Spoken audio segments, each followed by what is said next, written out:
So guys, how are you? Wanted to show you something interesting.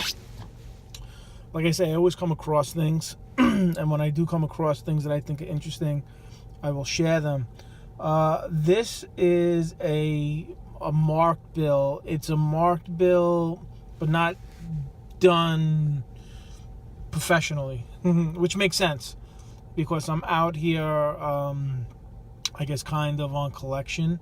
So the people that I'm dealing with wouldn't know how to really professionally mark it, but I'll show you what happened. So as I'm looking through these bills, I noticed that there's a red mark that's very amateurish.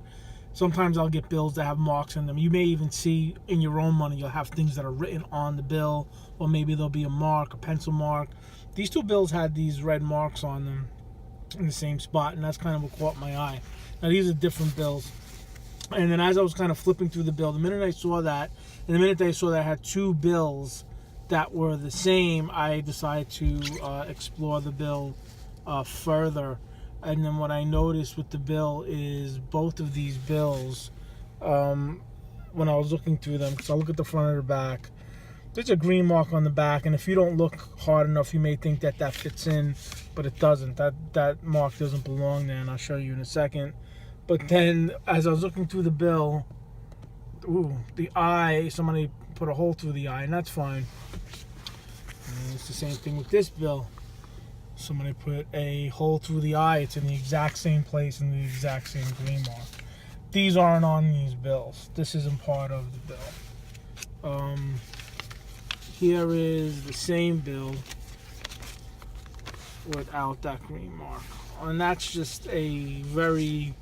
And then the rest of these bills that I got in my batch were basically fun. That's just a very basic way of marking a bill. Now I'm not sure why these bills would be marked like that.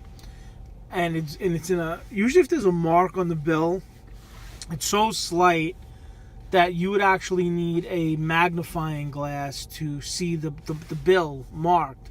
So, example, if somebody would mark, if I really wanted to trace this bill and I wanted to mark it, I would have it in such a way that you wouldn't know about it. And I would only know where this marking would be. Like maybe it would be like in this corner, and I would have something there, and I would be able to trace the bill by using a magnification glass.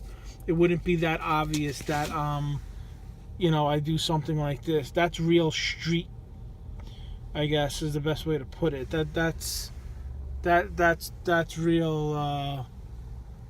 That's real street to see the hole in the eye. That's real street. So, with that being said, I figured I'd show it to you. Because why not? See that? That's real. That's what we call ghetto, street ghetto. How about that? But I figured I'd share that. Sometimes you may come across things you don't know what they are, but to me that signals it's a marked bill. Just because in this pile of bills that I do have, two of the bills are marked exactly the same. I don't know who's tracing money or not tracing money. I could care less. But I just thought it was interesting, and I figured I'd share it. And that's really it. So I hope all is well. I'll talk to you guys soon. And like and subscribe and comment and all that good stuff. And that's it. All right. Have a great day. Bye-bye.